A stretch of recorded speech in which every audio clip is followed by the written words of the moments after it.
Life shouldn't be hard. Life should be a fun-filled adventure every day. So now start joining up dots. Tap into your talents, your skills, your God-given gifts, and tell your boss, you don't deserve me.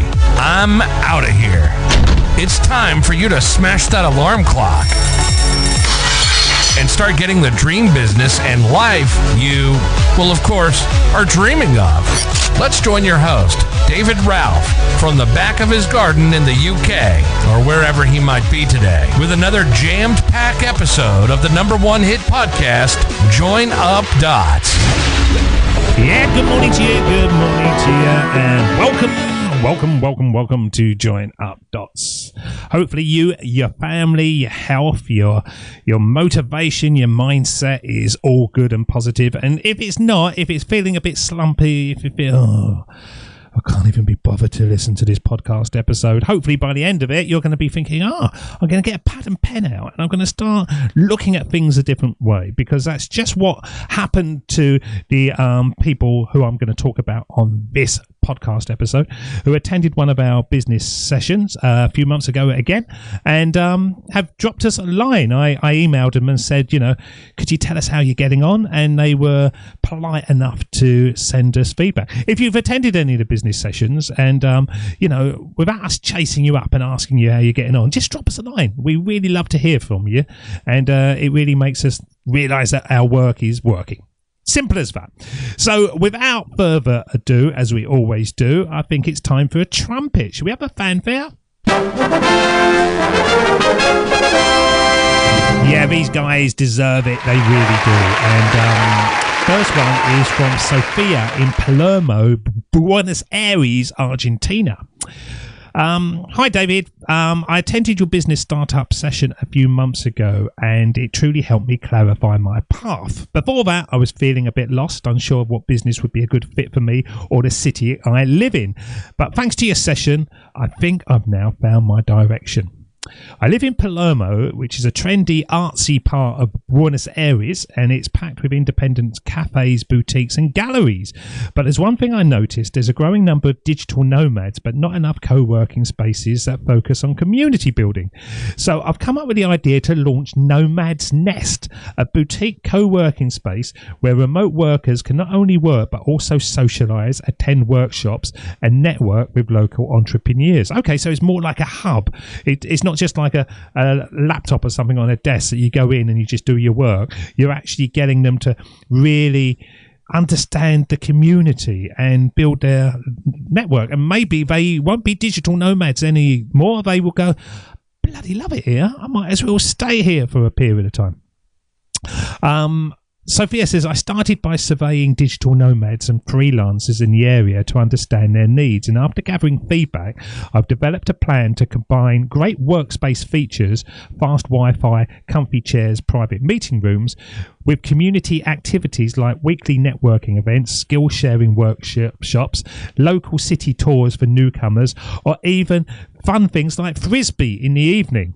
Yeah, I think that would be great, wouldn't it? Really, it's not just a network, it's friends. And I think friends will start sparking off ideas. And if you're sitting next to somebody who's doing really good, you look at them and think to yourself, yeah, I'm going to do even better. I hark on all the time about swimming, but it's much easier to swim when there's other people in the pool, especially fast people, so that you really sort of push yourself. And that's the same working next to people. If you've got somebody who's just sitting there rolling a spliff or something, then probably not the best person to be trying to work next to. But if there's somebody who's really eager beavering, then it's going to rub off of you. Brilliant. I've already looked at a small location. I'm now in the process of planning the space. I'm also negotiating partnerships with local cafes for catering, which will bring in an additional revenue stream. Your session helped me see the power in finding a gap in the market and my own market, and taking small steps to make it happen. Small dots, we're going to say. Thank you again for the inspiration, Sophia Perez. Well, that is brilliant. So that's one of those things that people might go, oh, it's already out there. Yeah, these spaces are already... You can always bring something new to it. And if something is out there, it just means all the hard work's been done. Somebody's proved it already. And I find it a crock when people say to me, oh, yeah, but somebody else has done that. Or, oh, yeah, but I was a couple of hours too late for that. You know, you think, oh, rubbish.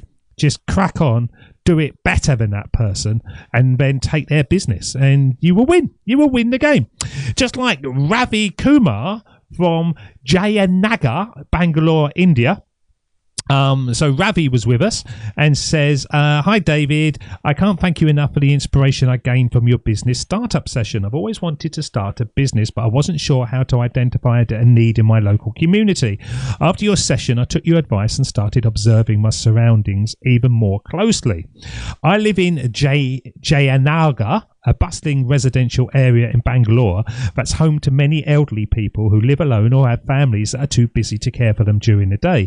That's when it hit me. I could create a senior companion service that offers companionship and light support for seniors who need help with daily tasks or just a friendly face to talk to. Brilliant. I think a lot of people... My mum's not well and she sits in a chair. Unfortunately, she's got my dad, but she's so happy when we go round, or anyone goes round. She just, it sparks. Well, if you meet my mum, she's still miserable, really miserable, but she's a kind of happier version of miserable, which is good. So it can get really lonely. I think as I'm getting older, that's the thing that bothers me more, getting to the point that I'm just sort of stuck somewhere. You know, I've always said to the family, if I get to that point and I think I'm going downhill, I'm putting the rucksack on my back and I'm wandering off. And they go, you can't do that because we won't know what's happened to you. I said, well, just assume that everything's all right for the next 120 years and I'm the world's oldest person living a brilliant life. I can't bear the thought of just being like that, trapped. So, yes, senior companion service, excellent. My first step was to reach out to a few local senior citizens and their families to validate the idea, and the response was overwhelmingly positive. I've since built a small team of caregivers, and we're currently in the process of getting certified and insured. Yeah, I suppose you have to have that, don't you? I'm also developing a mobile app that will allow family members to book services, track visits, and communicate with the caregivers directly.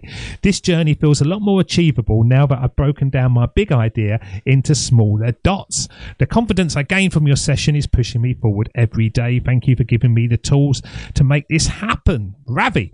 So are you somewhere? Well, we're all surrounded by old people, aren't we? And I used to think old people were a bit scary, to be honest. But now I know that they're just young people trapped in old people's bodies, really. They've lived the same lives. They've got the same passions. It's just in certain ways either their mind's given up or their body's given up. I'm planning to live to 100 years old. That's my benchmark. One day after I can go, but I'm aiming to be 100, and I'm aiming to be the happiest 100 as well, because I think I might lose my mind, I might lose my body, but I don't have to lose my attitude.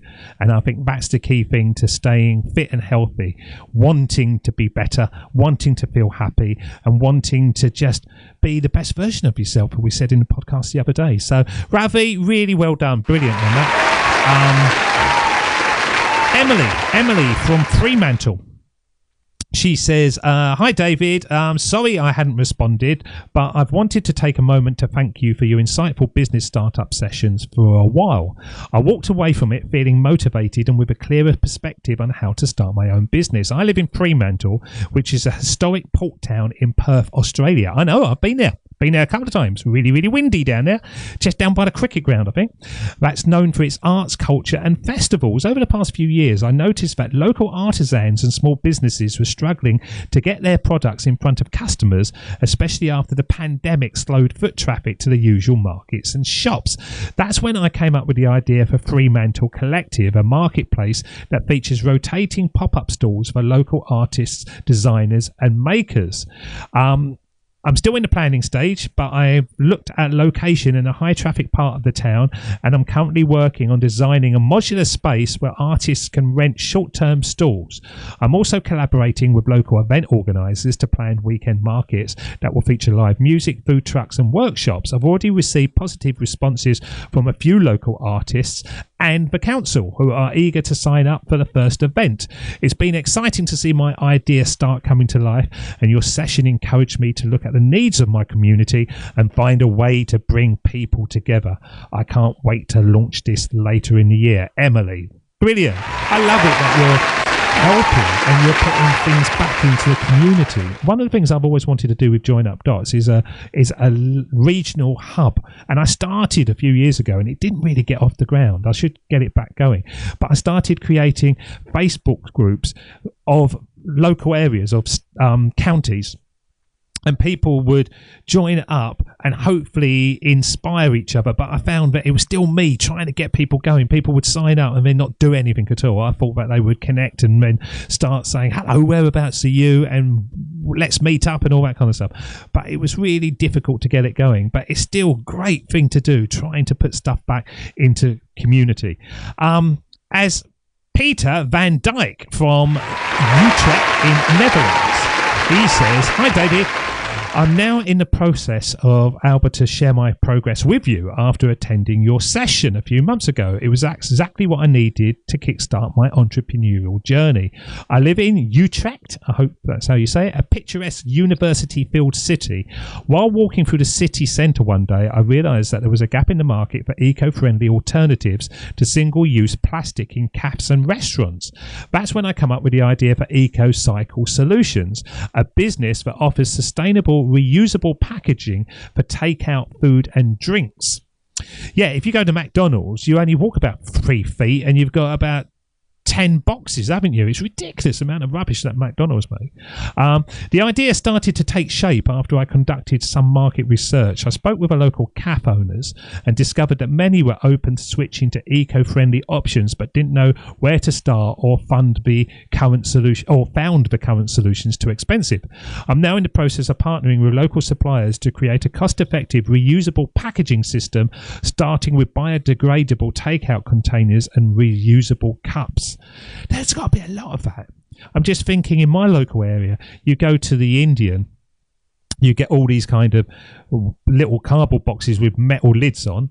Then you go to the Indian, you get plastic ones. You go to the Chippy, you get kind of plastic boxes and wrapping paper and stuff. They've all got different boxes, and we basically just lob it in the bin. So, yeah, it'd be great if you could. The Chinese isn't as bad because we do wash those up and use those for a while before they fall to pieces. But the rest of them, it's just waste, isn't it? I've secured a small initial investment from a local impact investor, which will help cover production costs. And we're also working on a membership model where customers can borrow reusable containers for a small fee, which they can return to any participating cafe. I'm really excited to see where this goes, and your session played a huge role in helping me get started. I'm really interested in that one because that, to my brain, seems quite complicated, but nothing is complicated. You know, when you hear somebody talk about something, you kind of almost create obstacles in your mind. You think, how would that work and how would this work? But the key thing to all these obstacles is just jot them down and then start looking for solutions for all of them, and you get past them all. You really do. But when you hear that, you think, yeah, that's a lot. So, Peter, I'm really impressed by that, and really keep going on that because you are changing the world as well as your local community, and I'm convinced that you will get that going because you're that kind of man, Peter. You're a man with a mission, you're a man with a passion, and you're a man with other shun words. Shun words are good. If you get those in your life, you're not going to go too far wrong. So to Peter in Holland, Emily in Australia, Ravi in Bangalore, and Sophia in Palermo, absolute well done to all of you, and thank you once again for dropping us a line. I know we chased you up, but if you could do that, anyone out there who's come to these sessions, then do that. Once we get a few more people asking for them, then we will create another one. At the moment, it's a bit flat, really, but to be honest, I've got so much going on that it's quite good that we can work with the people who've already been through it more than just getting another load going. So anyone who's been on those courses, drop us a line. We will continue to help you in any way we can. Anybody else out there who's got a question or an issue or just wants to change their life, just do what they're doing. Drop us a line, joinupdots@gmail.com, one-liner, whatever, and we will respond and help you in any way we can. And until next time, you look after yourselves, you stay sexy, and we will see you again. Cheers, see ya, bye-bye. That's the end of Join Up Dots. You've heard the conversation. Now it's time for you to start taking massive action.